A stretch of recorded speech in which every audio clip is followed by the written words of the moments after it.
Cristiano Ronaldo arrived in Saudi Arabia and caused a real sensation there. And today we'll tell you in what conditions the Portuguese lives, about his great mission and other unknown details of his stay in the new country. Be sure to subscribe to Inside Football because we watch football from a different angle. And don't forget about the likes and support of this video. Let's get started!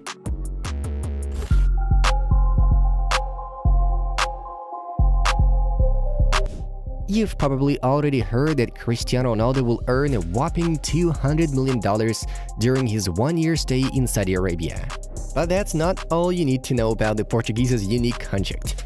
But first things first. Since Cristiano has not been in a new country for too long, he hasn't purchased his own house. Currently, he and his family live in a luxury hotel in the center of the capital, Riyadh. We'll remind you that NASSR is also based in this city. Ronaldo arrived in Arabia on a private jet with a large entourage and even a private security company. That's interesting because the country also provided an escort for the Portuguese, but he still added a personal bodyguard to his motorcade. It should be noted that a truly royal reception was organized for him. It couldn't have been otherwise. The press, fans, flowers, children in Al Nassr t-shirts, and so on.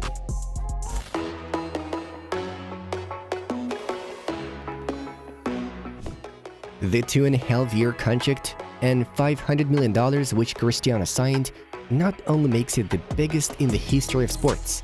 Cooperation between Saudi Arabia and the Portuguese will continue until 2030. He took on important advertising contracts, attending events for the promotion of Saudi Arabia and assuming the image of that candidacy for the organization of the World Cup that they seek for 2030 or 2034, Marca reports. That is, Cristiano also takes on a promotional mission. His task will be to popularize the Middle Eastern country and help it win the right to host one of the future World Cups. I want to give a different vision of the country, of football, of the perspective of everybody. This is why I'm here and why I took this opportunity. Ronaldo began to voice narratives that confirm Marca's information at his first press conference already. The terms of Cristiano's contract include a deluxe residence with all the amenities imaginable, not to mention the elite school where the children will study. Aula magazine reports this information and clarifies that the club's plan is to place the Portuguese's children in an international private school, where a year of education per student costs about $23,000 a year. The Daily Mail even published a photo of the house where Ronaldo's family will probably live. This is not even a house, but a whole palace, which Cristiano can buy for more than £12 million. It's built to protect people from the 50-degree heat that occurs in the country. A large area, a swimming pool, palm trees, everything you need for a comfortable stay. In addition, Ronaldo will always have access to a private jet for flights to Spain or Portugal. It's highly likely that Cristiano will be separated for the first time with his firstborn Cristiano Jr., who has returned to Real Madrid's academy. There is every reason to believe that the boy will want to develop his football career, so he'll have to live apart from his family. And knowing how important family is for CR7, the news about a private jet for flights to Spain is not surprising at all. The North American television channel even quoted a club source who, in an ironic tone, warned that they will become Cristiano FC. If the veteran forward wants a new coach, that's what he will have. They venture to state to grab the power that the owner of $5 billion would have.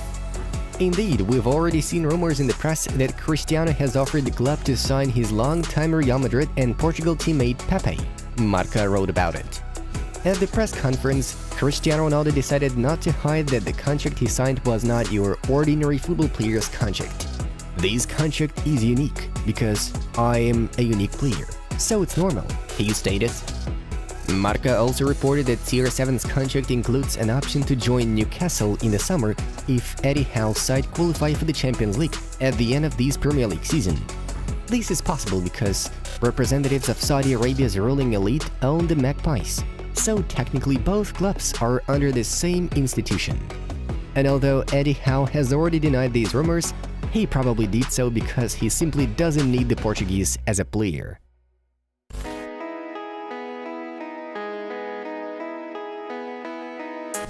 Cristiano Ronaldo is a necessity for the Saudis. At least, This is what their behavior says.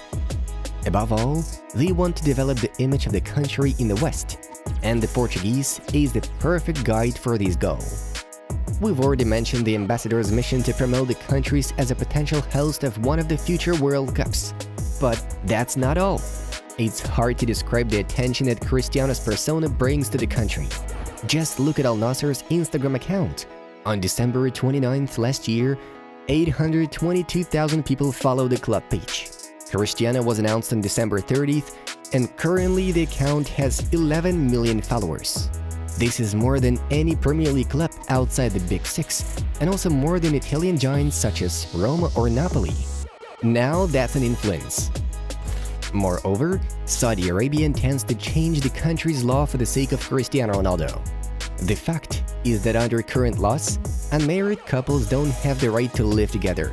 Since the official marriage between Georgina and Cristiano hasn't been registered, the effect of this law should also apply to them.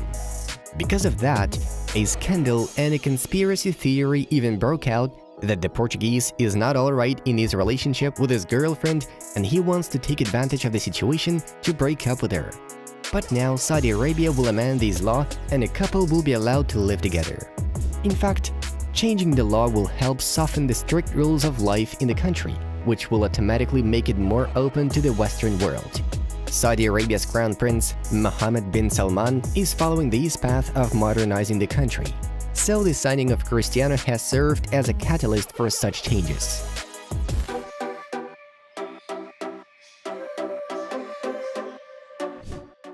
As for Cristiano's immediate duties, namely playing on the football field, Al Nassr's home stadium is Mersul Park, which has a capacity of 25,000 spectators. Ronaldo has already been introduced to the public in this arena, but the debut will have to wait a little. Firstly, Cristiano Ronaldo has to serve a 2-match club ban he received for smashing an Everton fan's phone while at Manchester United. And secondly, they couldn't immediately register the Portuguese in the team, as there is a limit on foreign players in Saudi Arabia. And in order to add Cristiano to the team, Al Nassr must let go of one of the foreigners. As of January 7th, Ronaldo is included in the team's squad. It has not yet been announced, but striker Vicente Boubacar, whom ironically Manchester United are showing interest in, is most likely to have left the club. So we can expect Cristiano's debut after serving his suspension on January 22nd in a home match against Al Ettifaq. There is a chance that he will be able to play either on January 14th, but on the condition that the club agrees with FIFA to reduce the disqualification. Knowing how FIFA works, it's not hard to believe in the success of this campaign. I give my word to this club, not only to develop football but other parts of the country. For me, it's a good challenge. It's a good chance to help with my knowledge and experience to grow many important points. I'm really happy to be here. I know the league is very competitive. I'm ready to keep playing football. This is how Cristiano Ronaldo spoke of his goals at the new stage of his career. Guys, tell us in the comments below how you feel about Cristiano's transfer to Al Nassr. Is this the end of his football ambitions and he will now fulfill the role of an ambassador while simultaneously playing football at a low level? Or will he still surprise us with his sporting feats? And after that, watch some other videos on our channel. Take your pick.